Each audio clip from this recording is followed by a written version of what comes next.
Indray mbava kosa eo amin'ny tontolon'ny fampianarana nizotra nanomboka tamin'ity androany ity ny fanadinana ara-panatanjahantena ho an'ireo mpianatra hiatrika ny fanadinana BEPC tao anatin'ny filaminana tanteraka mofo no nizoran'izay to amin'ity andro voalohany ity. 700 ny isan'ireo nanatanteraka ny fanadinana ara-panatanjahantena raha ny maraina ary 570 eo kosa ny isan'ireo mamita ny anjara ny hariva teo izay nahitana ireo mpiadina BEPC ao amin'ny LMA sy Jules Ferry. Nanahoana ny fanomanana an'ilay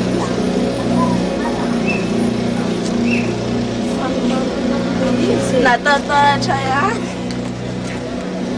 Rehefa avy eo nety an'izy avy eo. Inona avy izao ny anona safidianao tamin'ilay discipline? Vitesse de foot. Nanahoana ny sarotrarotra. Nanana tsara. Inona izao no tena nampatahotra anao nandritra ny atrika an'izy tao? Nanao ambulance. Ankoatr'izay inona koa ny zavatra ny option safidianao tamin'ilay discipline ambulance? Mety tsara.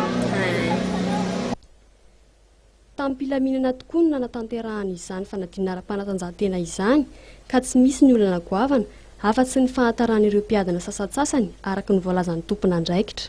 Nizotra tsara tapakandro voalohany ambamaray nandeha tsara ka tamin'ny fito sasany tsy misy zahatra mitranga hoe loza na inona mitranga miatra tamin'ny ankizy. Fa misy dokotera zany miara-miasa aminay tsy miala eo zareo raha tsy vita tanteraka mihitsy ny fanadinana rehetrarehetra. Teo amin'ny lafin'ny fahatongavana kosa dia tsy nisy ireo nitsokan-daharana fa tonga nanatanteraka izany fanadinana ara-panatanjahantena avokoa ireo mpiadina nanana anjara. Ireo tompon'andraikitra koa moa dia naneho ny fahavononany rahateo.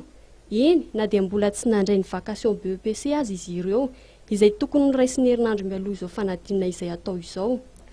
Marina fa efa tamin'ny heritaona no tsy nandray io vacation io izy ireo.